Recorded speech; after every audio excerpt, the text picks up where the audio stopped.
Hi guys, कैसे हो आप लोग। आशा करता हूँ कि आप लोग अच्छे खासे पढ़ रहे होंगे। ऑनलाइन एजुकेशन आपका चल रहा है। एक बार फिर से आपका स्वागत है चंद्रावती देवी इंस्टीट्यूट ऑफ टेक्नोलॉजी में। बेसिकली हम बात कर रहे थे अल्बर्ट आइंस्टाइन द्वारा मॉडर्न फिजिक्स, जो न्यूटन के अतिरिक्त उन्होंने स्पेशल थ्योरी ऑफ रिलेटिविटी हमको दिया है। स्पेशल थ्योरी ऑफ रिलेटिविटी, सापेक्षता का सिद्धांत। और इम्पोर्टेंट टॉपिक है फिजिक्स के पॉइंट ऑफ व्यू से, आपको समझना चाहिए इसको। ठीक है, तो आज और एक दिन का और इसमें लेक्चर होगा हमारा। एक लेक्चर हम पहले कर चुके हैं, उसको आप लोग देखते हैं। जितने सब्सक्राइबर हैं वो पढ़ चुके हैं। स्पेशल थ्योरी ऑफ रिलेटिविटी आज का और कल लगभग 2 दिन और इस टॉपिक को लगेगा हम इसको कंप्लीट करने में। ठीक है, तो बेसिकली हम पिछले क्लास में रेस्ट और मोशन पे फोकस किए थे और हमने देखा था कि रेस्ट और मोशन को डिफाइन करने के लिए हमको एक पर्टिकुलर फ्रेम ऑफ रेफरेंस चाहिए।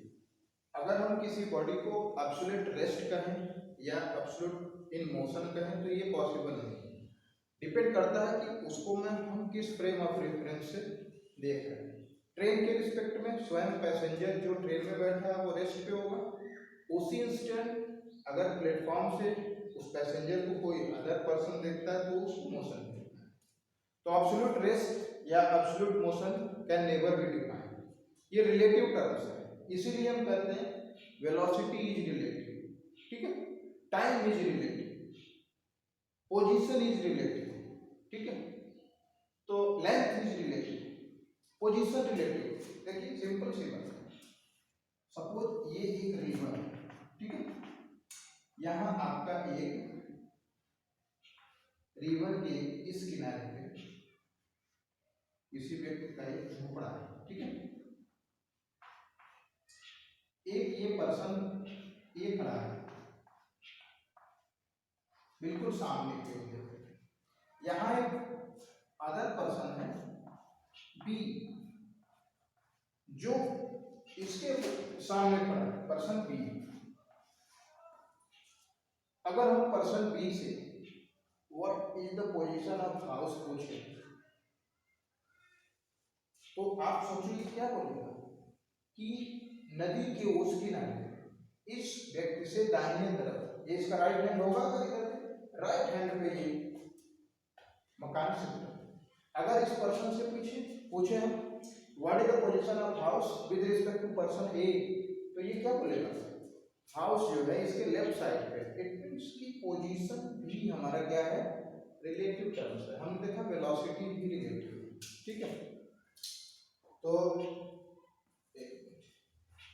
इसको देखते रहेंगे एक एक करके। अब जैसे हमने वेलोसिटी रिलेटिव खत्म कर लिया, फिर पोजीशन को रिलेटिव खत्म करेंगे, फिर टाइम रिलेटिव।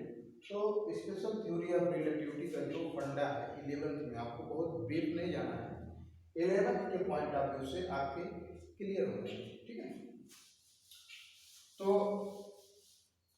हमने एक चीज देखा था, थोड़ी सी रोचक तथ्य आपको बताना चाहते हैं कि velocity is relative.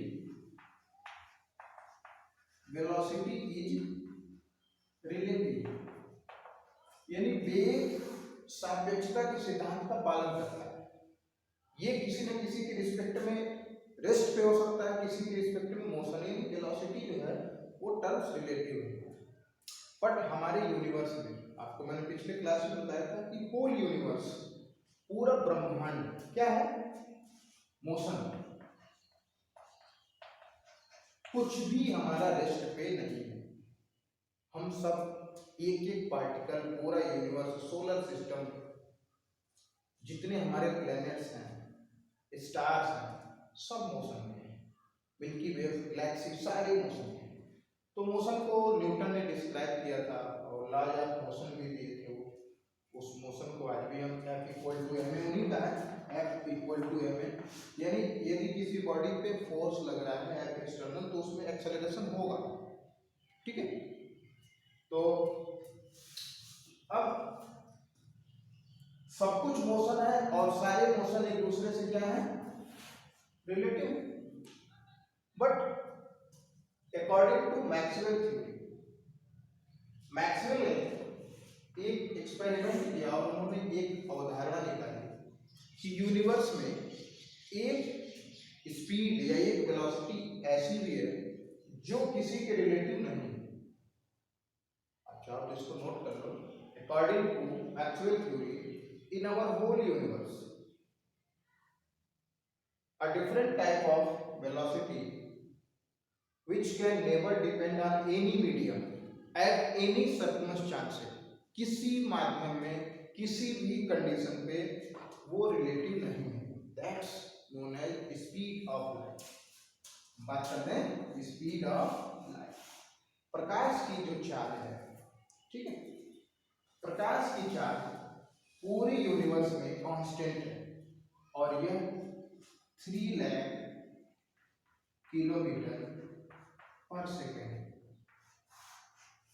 3 lakh kilometre प्रति सेकेंड इसकी स्पीड है, लाइट की स्पीड। और इसको हम पूरे यूनिवर्स में कहीं भी ले जाएं, किसी के फ्रेम ऑफ रेफरेंस में देखें, always constant, they can never change, ठीक है। तो हमेशा कांस्टेंट रहेगा। अगर हमने कहा किसी कंडीशन में, ये दो कंडीशन दिए हैं, व्हेन ऑब्जर्वर एट रेस्ट, यदि हम अपने आप को रेस्ट पे रख करके स्पीड ऑफ लाइट को देखते हैं फिर भी वो 3 लाख किलोमीटर पर सेकेंड है।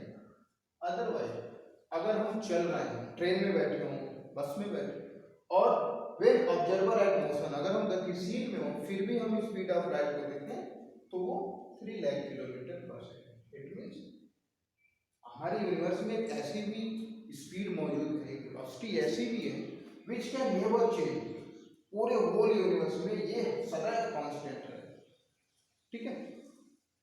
माइकलसन और मोरे नामक वैज्ञानिक यह साबित किया कि प्रकाश की गति किसी भी माध्यम पर निर्भर नहीं करती। इन्होंने कहा कि एक स्पीड है जो किसी के रिलेटिव नहीं होता है। माइकलसन और मोरे ने भी एक एक्सपेरिमेंट किया, सोर्स ऑफ लाइट, और यहाँ उन्होंने माध्यम को रखा, इससे इन्होंने गुजारा इस लाइट को, एक प्लेट ये, एक प्लेट ये, एक प्लेट ये है आपका सोर्स ऑफ लाइट। इसको किसी भी मीडियम से हमने निकाला, यहाँ यहाँ हर जगह इसकी स्पीड 3 लाख किलोमीटर पर सेकेंड, 3 लाख किलोमीटर। तो मैक्सवेल ने कहा कि रिलेटिव नहीं है, माइकलसन और मोरे ने कहा कि always constant in our whole universe, ठीक है। आइए इसी की अवधारणा पे कोशिश करता हूँ, वीडियो लंबा ना हो इसलिए थोड़ा फास्ट चल रहा है। इसी की अवधारणा पे अल्बर्ट आइंस्टाइन ने टाइम ट्रैवल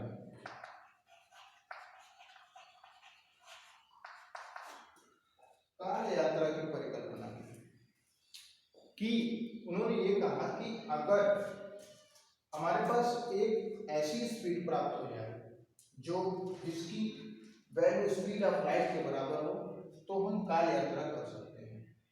इस चीज को हमको समझना है। हम अपने पुराने एग्जाम्पल पे चले, पिछले क्लास में बहुत फास्ट चले। सपोज करके ये ट्रेन है, इसमें एक पैसेंजर ए बैठा है, उसके पास एक घड़ी है, ठीक है। यहाँ एक ऑब्जर्वर है बी, इसका फ्रेंड है, इसके पास भी एक घड़ी है, ठीक है। अगर इस ट्रेन की वेलोसिटी या speed of train is equal to speed of light, हम इस ट्रेन को इतनी गति दे दें कि ये प्रकाश के वेग से चलने लगे, ठीक है। इस ऑब्जर्वर को ये प्रकाश के वेग से जाता हुआ दिखाई देगा। आपको एक चीज, फिजिक्स को एनालिटिकल सोच के, फिजिक्स क्रिएटिव है। आप सोचो, एक बस 10 किलोमीटर प्रति घंटा की रफ्तार से आपके सामने से गुजर गई। आपको उसकी लंबाई सपोज करो L1, आपने कुछ भी 10 मीटर 15 मीटर जो भी इमेज किया, L1 हो गया। वही बस अगर 200 किलोमीटर प्रति घंटा की रफ्तार से आपके सामने से गुजरे, आपको उसकी लेंथ L2 नजर आएगी। और L1 और L2 में हम रिलेशन पूछें तो L1 ग्रेटर देन L2। आप ऑब्वियसली कहोगे कि पहले वाली जो बस गई वो बड़ी थी, उसकी लंबाई।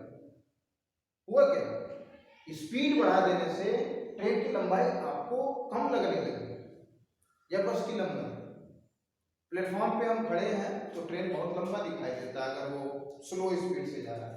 उसकी स्पीड अगर 500 किलोमीटर प्रति घंटा की रफ्तार से हमने से आगे चला जाएगा, उसकी लेंथ कम दिखेगी। अदर भी बात करें कि हम यहाँ से एक हाथी को देख रहे हैं, 50 मीटर दूर है, हाथी हमको अलग साइज का दिखाई देगा। अगर वो 500 मीटर दूर हो तो उसका साइज छोटा होगा। तो इस कॉन्सेप्ट को समझने के लिए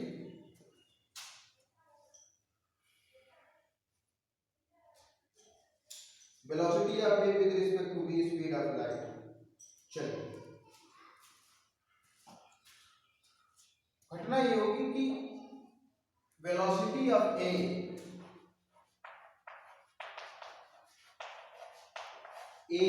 with respect to B, A की वेलोसिटी बी के सापेक्ष कितनी है, जितनी इस ट्रेन की वेलोसिटी है, और वो है स्पीड ऑफ लाइट, ठीक है। अगर हम ऐसा कर पाए 3 लाख किलोमीटर पर सेकंड की वेलोसिटी इस ट्रेन को दे दें, ठीक है, तो ये ट्रेन आपको ये स्पीड अचीव करने के लिए आप 1 सेकंड में अपने पृथ्वी का 7 चक्कर लगाना पड़ेगा। आइए देखते हैं।